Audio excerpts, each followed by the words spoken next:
My name's Henry Willis, and I am chairman of the silver vetting at the NEC Antiques for Everyone Fair. Vetting is very important at antiques fairs in general, especially of this quality, because the public then is reassured that what they're being shown is exactly as described on the ticket. There are plenty of pitfalls with silver, and if you have dealers who are not specialists in that subject, we can put them right, and if the descriptions are not quite right, we can correct that. So, and if the thing is not as described, we can have it removed if required. Yeah. The reason for collecting silver really is that it's always been a valued product in a family. If a family bought silver, it was always understood to be something to be cherished and treasured, and it was an asset. And this really is why the hallmarking system was developed as a guarantee. And so silver really has always had the highest, especially English silver, the highest possible guarantees of fineness and authenticity.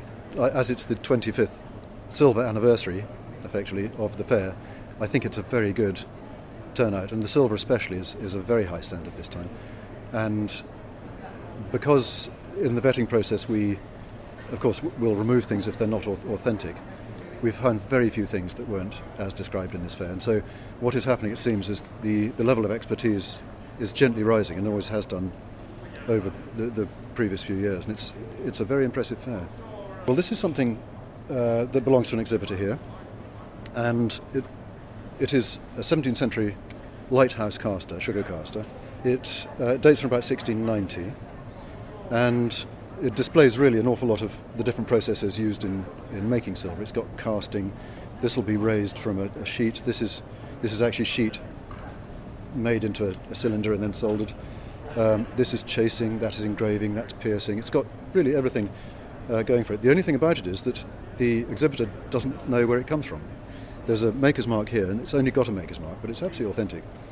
And we can't discover where it comes from. But so what I've said I'll do is I'll have a look. In fact, I've looked in books and I can't find it. But I've taken a copy of it, and I'm going to go back to my shop, and I'm going to go through all my reference works at home and see if we can find it. One other thing that is quite good about it is that it has, albeit later, crests here, and if we can look up those crests, find out perhaps which family owned it, we can then perhaps get a geographical location for it and start researching in a bit more tight an area, and we might just be able to get this maker's mark established for the first time. It's not in any books at the moment, as far as I can tell, which helps the exhibitor. And in fact, that's part of the vetting process, is to help the exhibitor if they have a conundrum, and if we can help, we will. The crests, the engraving is a Georgian style. The 17th century engraving, sort of 1690s engraving, is rather more open, rather freer. As the 18th century goes on, the engraving gets tighter and tighter, and so you can tell that's a Georgian. The modern customer for silver is approaching the subject from a number of different angles. Firstly, you get the person who is buying something to use. For instance, you get a family buying a canteen for a couple getting married, which is the most ultimate usable silver, really. You then you get the investor who will perhaps put a collection of a particular thing together.